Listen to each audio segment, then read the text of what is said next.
Welcome back, everyone. MarcusWolfe here to another episode of Phoenix Wright Ace Attorney Trials and Tribulations. Wow, the order of that introduction went so wrong so badly. Whoops!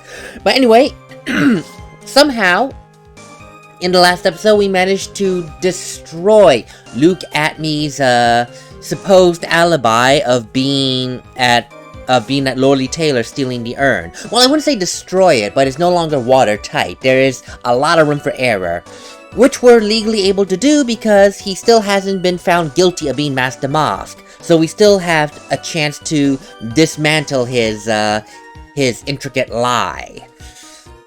Now, the most important question. What would be his motive for doing this? And it's true from Godot's point of view. For him to set this intricate trap up so meticulously, he must have had a very good reason for murder, and to frame Ron Delight for it. What is that motive? Well, good luck to us in finding out right now. Luke Atmey had no points of contact with the victim whatsoever. Kane Bullard decided to investigate Master Mask and simply mistook who he was. It was Mr. Bullard who wrote the blackmail letter and sent it to Ron Delight after all. And it was again Mr. Bullard himself who harbored a grudge against Mr. Delight for his betrayal. His mistake is quite excusable. The defendant truly believes that he himself is Master Mask. That is why Mr. Delight saw it fit to kill Mr. Kane Bullard. Oh, truly a tragedy. I mean, the explanation does make sense. Whether it's true or not remains to be seen. So, you're saying that the victim, Kane Bullard, blackmailed the defendant? This is the blackmail letter found in the defendant's apartment while I reset my mic because I almost dropped it. Jesus. Let's try it again. There we go. A handwriting test confirms that Mr. Bullard was indeed the one who penned this letter. What? Blackmail letter found in Ron's room, written by Bullard. Well, that's wonderful and unfortunate, so it's definitely not a fake. It was written by the head of CEO Security, the head of KB Security, the head of CEO Security. Very well. Mr. Wright, please begin your cross-examination. Oh boy. The weather out here is frightful, but there is no fire to make it delightful. Yes, I made that I made that reference to a Christmas song, but honestly, around here the weather is horrible. Warm, cold, warm, cold, warm in the day, cold at night, warm today, cool tomorrow. It's actually killer on the throat and the allergies. God damn. Well, Luke Atmey, had no points of contact with the victim whatsoever. And who in the world is going to be able to prove that? I will. What? After doing a thorough background check of Detective Atmey and Kane Bullard, we were unable to find any points of links. Any links between them. It's all in the report. Well, perhaps they were connected through their work.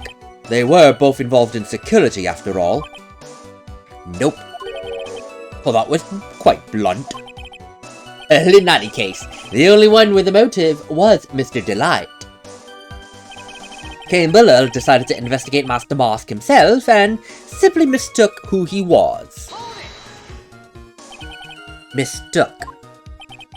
That's right, mistook. From the Old Norse mistaka, meaning to take in error. No, that's not what I meant. And just who did the victim mistake Master Mask to be? Why, the answer is obvious, Your Honor. Ron Delight, of course. Oh boy, would I love to wipe that smug look off this guy's face. Well, what is your reasoning for saying that? I am quite interested in, knowing it. And why would the victim mistake the defendant as Master Mask? Oh, don't you already know? Zavare! Do take a good look at this newspaper. Oh, lords. Oh, that's the famous Tear of Eminon. A magnificent jewel, I've heard. That photo shows a magnificent detective as well, does it not? Furthermore, it also shows an ugly guard, namely the defendant. The defendant? The victim clearly misread this article and... Zavare! He got the wrong impression. The impression that ugly security guard Ron Delight was in fact Masque de Masque. Oh, I see. Oh, that was an unusually reasonable deduction. That actually was. God dang it. It was Mr. Bullard himself who wrote the blackmail letter and sent it to Ron Delight. You mean this blackmail letter here? Well, it says bring $50,000. And the handwriting is without a doubt the victim's. There's no mistake. We have an official report to prove it. But I don't see an addressee anywhere on this letter. An addressee? This letter was discovered in Ron Delight's apartment, and Mr. Delight did show up at the designated place and time. The fact that there is no addressee is irrelevant, Your Honor. I wonder... What's up, Nick? I just had a thought. What if that blackmail letter wasn't meant for Mr. Delight? Or do you have any evidence of that? For some reason, I just can't shake the feeling that there's something not quite right about this blackmail letter. Well, everyone, are you quite satisfied? You know, that is true. That is true. In the absence of a addressee in letter speak, that means no understanding who it was addressed to. Like it should have said, Mr. Ron Delight, I know you're true, yada yada yada. It's addressed directly to Ron. No, that's true. This blackmail letter was addressed to no one.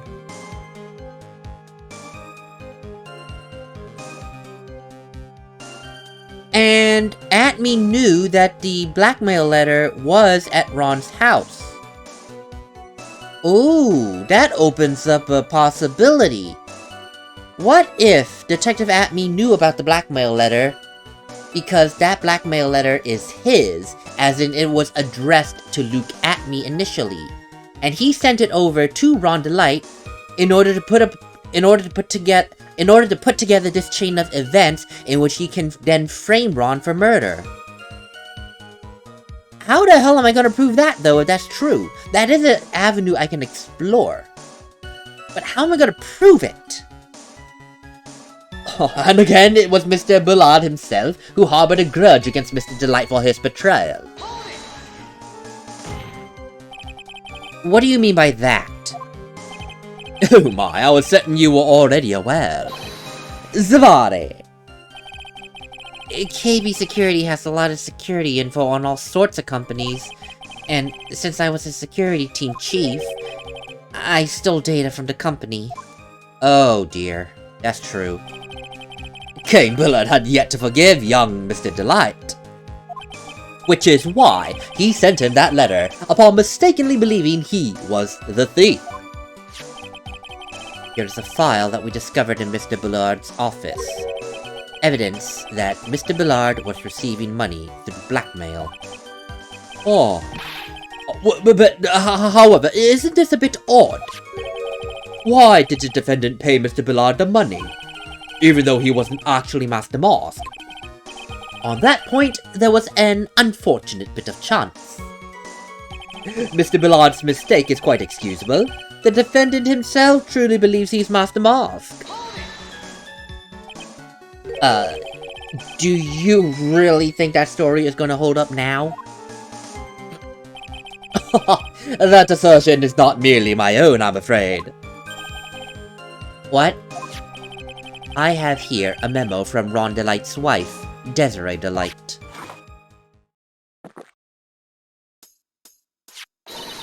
Ronnie thinks he's Master Mask. Don't you feel sorry for him? Please don't think too badly of him. Wait, was he mimicking her? Well, Mr. Trite? Was he trying to act like Mr. Light just now? Oh, he really was. Oh, dang it, I should have done that. I was like, Ronnie... I should have done that. Ronnie is such a sweetheart. That he really believes he's Master Mask. Please, don't think too badly of him. Well, Trite, I did it again. I thought he was actually pretty convincing. Oh my god, really? Why are we making this into a circus? And that is why Mr. Delight saw it fit to kill Kane Bullard. It truly is a tragedy. Now that's just your imagination talking. Oh, come now, Sir Lawyer. I'm afraid imagination isn't quite the right word for this. This is a deduction, the result of a carefully applied reasoning. Well, can we hear that careful reasoning for ourselves, witness? It's a long story, and better saved for another time. Oh, well, very well then, another time. Those so-called long stories usually aren't all that long. At least not in my experience. So, you're going to try and connect Detective Atme to Mr. Bullard, right? Yeah, that's right. Hopefully it won't require surgery either. Well, in that case, you'll have to talk about the blackmail. That's true. Was that blackmail letter really intended for Ron? Well, since we don't have enough information, you should press him for more testimony. Maybe I'll be able to shake some contradictions loose that way. Oh dear. This is where the question arose. Was the blackmail letter meant for Ron Delight? I now don't think it was. I think this is your blackmail letter. It was addressed to you. I am now desperately trying to remember the contents of that blackmail letter because I forgot about it. I read it 5 episodes ago, so forgive me if I don't quite remember. I know it says something about if you don't want your identity revealed, please bring $50,000. I know there was more to it, though. Yes, something about if you're not able to pay $50,000. So there was a clause saying that another form of payment would be acceptable. I am thinking right now. What was that other form of payment then? Because Mr. Bullard clearly, if this letter was meant for Luke Atme, then he knows that Luke Atme has something of value. Question then is, if it's not $50,000, what was that object of value? I don't know. I don't remember.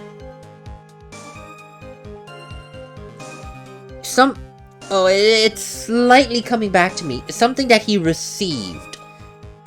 It's something that I think it's something that he received. Which would indicate he received it recently. Because people don't usually put down something that you received unless it happened recently. What? Ah, but if we go down that point of logic, I think the blackmail letter had a clause that said, you can give me what you received. I think there was that clause. I don't remember the specifics. But, if my memory is correct, and it did say what you received, you can pay me from what you received. Luke Atme recently received this ring as a reward for returning the portrait of Megina. He received this as a reward from the museum, so this is a rather valuable item. Is that what the clause in the blackmail letter mentioned? If you can't pay the money, I will take what you received, what you had received. Oh, you know, without looking at the blackmail letter, because I'm trying to do this, like, based off memory. That could be... That is very possible. Let's try it. Oh my god, I think my memory was right there, and I was so wishy-washy on the received portion. Okay, since I now know it's right, what did the letter say? Now that I know this is clearly the right answer. If you don't want your true identity revealed to... Yes, I knew that part. If you don't... I remember the word received. I was... Red diamond! Oh my god. If I had remembered red diamond, I would have not hesitated at all. I barely remembered the word received, and I was not sure if that was my imagination. Wow. Okay, I pulled that out of the ether. I really pulled that out of the ether. Do you mind if I ask you a few questions, Detective Atme? Oh, hell, if it's just a few, I suppose it's alright. When you said this letter was addressed to Rhonda Light, I couldn't help but notice a major contradiction. Contradiction? I don't know where a walking contradiction like you gets off saying things like that. Oh, you're one to talk! Times like these, men are made to express themselves with their fists. So why don't you show us what you've got there, Junior? Indeed. Time to man up, Mr. Wright. Show us the contradicting evidence in the contents of the blackmail letter. Oh, that was not where I was thinking this was going. This really was not where I think it was going. Well, it must have something to do with the diamond, because that's what my connection was. But he does have the diamond on him. Wait a minute. On that article about the first heist, there was the Tear of Emanon. The one that I made a crack about maybe this piece of jewelry was inspired by James Cameron's 1999 Titanic, or whatever year that was, because, you know, the gem, the blue diamond. What? Is that the contradiction they're trying to point out? You know, that would make sense then. But he wasn't rewarded the diamond, Huh. But that would be an explainable contradiction, that this diamond does not match the color noted in the blackmail letter. That would make sense. Huh. Please, take a good look at this newspaper clipping. It contains a picture of the Tear of Emanon, the stolen jewel. And what about it, Mr. Wright? The problem here is the jewel's color. Color? Well, I'm not much for discussing color myself. According to this clipping, the color of the stolen jewel was blue. However, in the blackmail letter, a totally different jewel is mentioned. I'll take that red diamond you received the other day. Red? Which means the red diamond described in the blackmail letter is not the Tear of Emanon that Master Mosk stole at all. Oh, I see. So you're obliterating the idea that the Tear of Emanon might be referenced, might be what's being referenced, and then zeroing in on Luke Atme and his ring. I see now. That makes sense. That makes sense. And what is your point, Mr. Trite? So you're trying to say that this blackmail letter was intended for someone else. That is what you're trying to say, right, Trite? That is what you're trying to say, right, Mr. Wright? Well, is that what you're trying to say, right, Nick? Yes, everyone. This is who Kane Bullard was actually blackmailing. He was actually blackmailing Luke Atme. Naturally, it was you, Detective Atme. Well, do you have some sort of basis for that claim? You've been personally involved in every single case that Master Mosk took part in. And in the last one, you recovered what was stolen, thereby receiving a jewel as your reward. A jewel? Probably the one wrapped conspicuously around your finger, Mr. Atme. That red diamond ring. That is the diamond referred to in this letter, which means that Kane Bullard wrote that letter in order to blackmail you. Oh! It is coincidental, but I don't know if it's enough. I don't think it's legally enough. Order in the court! seems that you have gone too far with your childish pranks this time, Mr. Wright.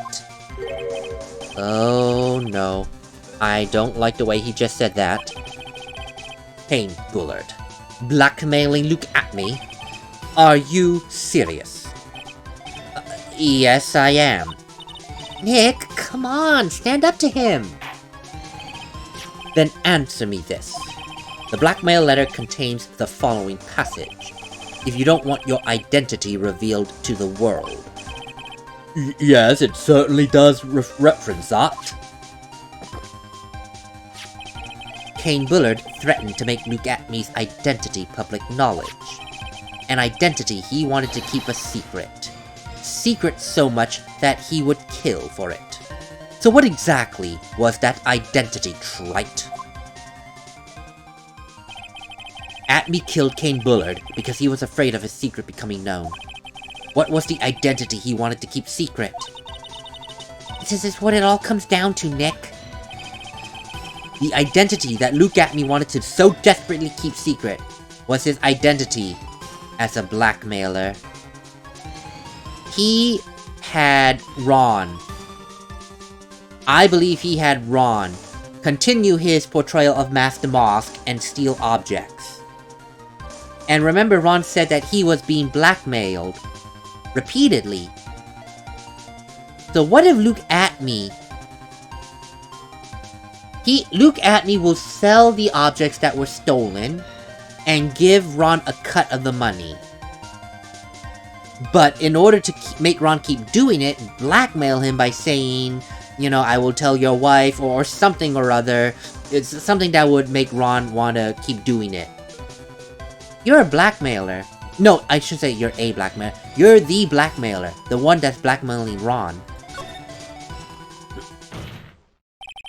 Look at me. He is a blackmailer.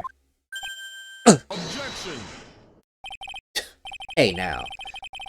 Isn't that a little different for what you've been saying? You've already said that Kane Bullard was the one blackmailing Luke Atmey. Are you now saying that Atmey was blackmailing someone else on top of that? A blackmail chain, so to speak. You do have to admit that does sound a little odd. It's honestly not odd. It's the only thing that makes sense, after all. Kane Bullard was blackmailing Luke Atmey. But Ron DeLite was also being blackmailed by a certain someone. So, did you start receiving blackmail letters after this incident? Yeah, just a few days after the Tear of Eminon heist. After that, I started getting the plans in the mail. I got them from some very kind person. Incredibly detailed plans. Detailed plans? Well, in which case that would mean Ron DeLite was actually Master Mask. That is what we are claiming, yes, Your Honor. Someone else came up with the plans and had Mr. DeLite steal his targets for him. And that someone was none other than the witness right here, Detective Luke Atmey. Shh! Silence! Oh, now I see. It's all becoming clear to me now. What is? When you were in grade school, you received the same report card every year. Careless, with the tendency to jump to conclusions. Am I wrong? What? How did you... You say that I, Luke Atmey, was blackmailing Ron DeLite. In which case, I would naturally know all about his relation to Master Mask. Well, yes, that is what I'd be claiming.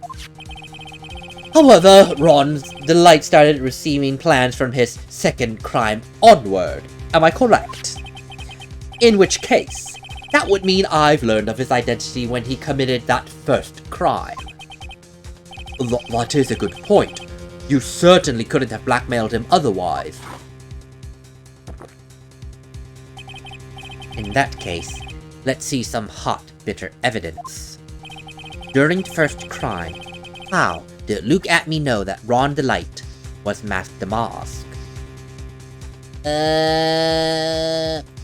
Wonderful question. Ba-dum-bum-bum. Ba-da-bum-bum-bum-bum-bum. What is this? Ron's testimony. I don't know, but that, Ron's testimony... No, it only said from the second heist onward he was instructed to steal. But that doesn't say how he knew Luke... Well, it actually might be this again. Because Ron did tell us in confidence, which we're now gonna air out into the courtroom, that he hid the costume in the trash can. Is it this again? I think I see it. See what, Mr. Attorney? When you were in grade school, you received the same report card every year. Gets into lots of mischief trying to be the center of attention. What exactly do you mean? This newspaper clipping. It has a picture of you and Ron DeLite in his guard uniform. It seems that Master Moss didn't just disappear into thin air. He just took off his outfit and hid it in a bucket. That sounds far too stupid to be true, Mr. Wright. Correct. With tricks like that, he couldn't fool a baby, let alone an ace detective. And that's when you figured it out, Mr. Atme. That is when you learned, under that mask, Master Moss was really Ron DeLite. What the? Wasn't he supposed to be Master Moss? Not only that, it looks like he wasn't even an ace detective. Oh god, I can't believe it. This guy was just a slimy blackmailer. What a fraud, trying to pass himself off as an ace detective. Why you? How dare you expose me like that? Well, I mean, I've never blackmailed anyone in my life. I'm a famous and proud ace detective, and I'm also Master Mask. Why can't any of you understand that? I'm afraid you are neither a proud thief nor an ace detective. You're a blackmailer and a murderer. That is your true identity. Why, you! How dare you be so smart? Gonna never false illusions. Why not try doing something yourself with those big mouths of yours? You're awful, fool, I say. I'm none of you can compare to my genius. You're all just jealous. Fugoon! Just come and whatever. I'm an angry blackmail murder sex. I'll get what I want. It's enough to make one laugh. I was not prepared for that insanely quick speech. That was just... Woo! We moved very fast. I had no way to read the end when he threw out those random-ass words. That is like, oh great, well I can't pronounce it, let's just keep going. You know, for those of you that want to read quickly, the trick is to don't let yourself get stumbled on the word you're just reading. Just say it. If you mess up, fine, go with it. That's the point of talking so fast. You're going to trip up, but continue on. It's not easy. Well, it would just seem that we've arrived at the real truth, finally. That was quite a performance by Mr. Atme. Bailiff, please prepare a cell for Mr. Atme.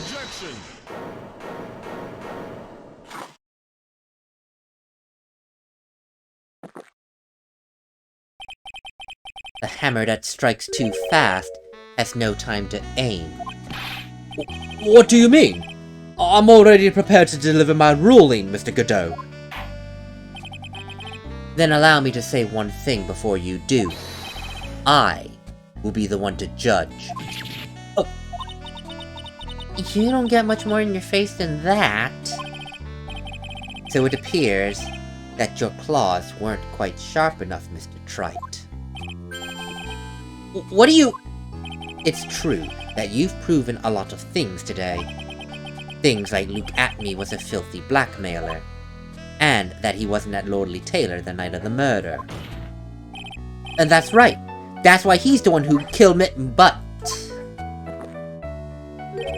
There's still one thing you've yet to prove. And what's that? Just because he wasn't at the warehouse doesn't mean he was at the murder scene. Therefore, if you can't prove that this pitiful excuse for a man was at KB security at the time of the murder, then I don't see how a verdict can be delivered. No way! Order! Order in the court! Well, Mr. Wright. This is it. The final round. You've got to prove that Atme was at Mr. Bullard's office on that night. But can you really do it? That's long enough, Mr. Trite. I want to hear your answer now. That night, Luke Atme was at KB Security, and the defense... Oh, no!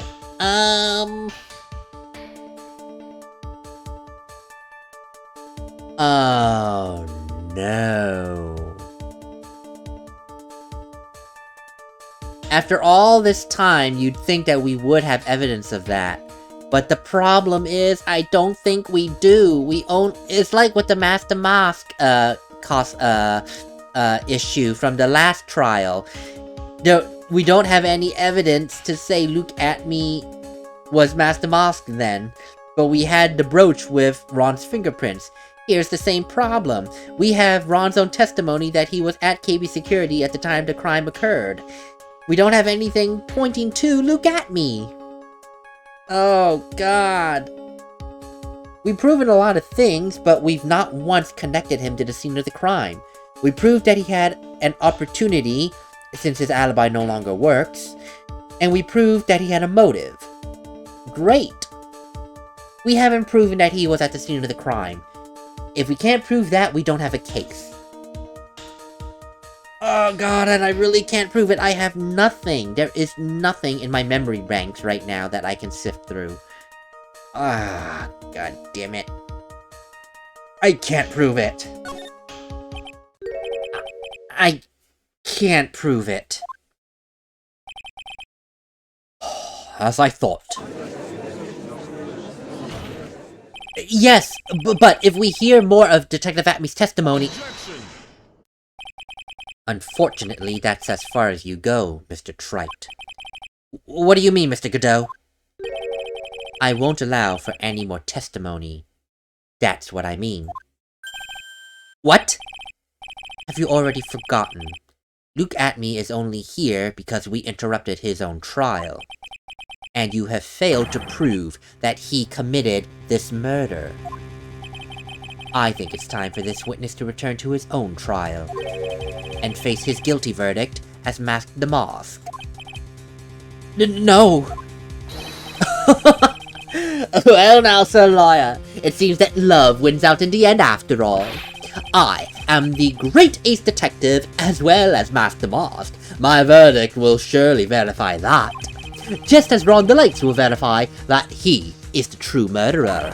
I declare that with the full force of my ace detectiveness.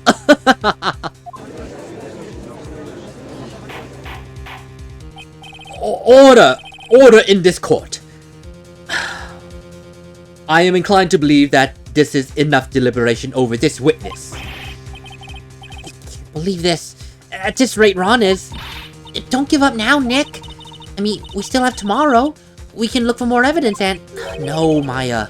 It'll be too late by then. Huh? Why?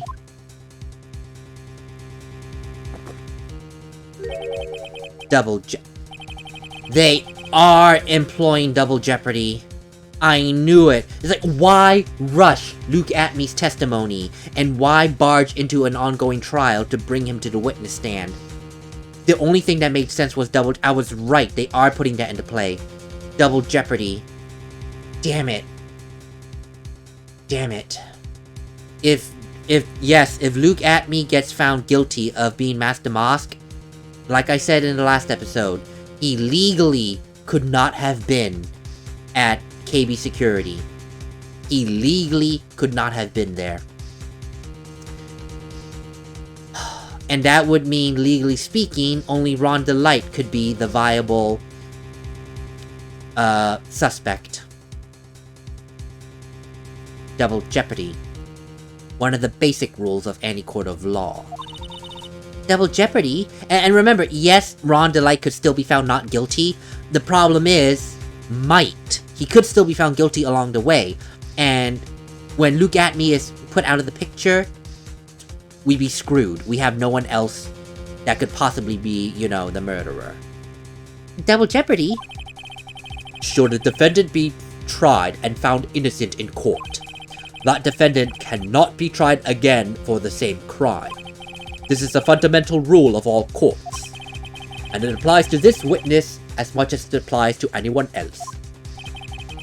Mr. Atmey will be found guilty in a matter of minutes. Guilty as Mask the Mask, which then means he'll be innocent as far as the murder of Kane Bullard is concerned. No way! The fact that you were unable to prove Mr. Atmey's guilt of that crime here means that he will never again be tried as Kane Bullard's murderer.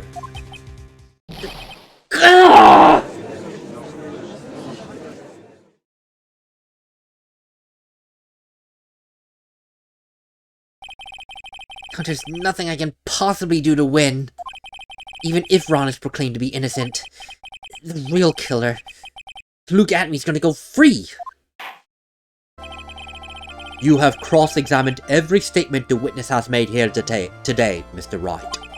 And as long as there is no more testimony, I'm afraid that I will have to declare there will be no further questioning of this witness. Are there any objections? Yes, we may be able to prove Ron's innocence, but the killer will go free. I see. I hereby then end the cross-examination of Luke Atmey.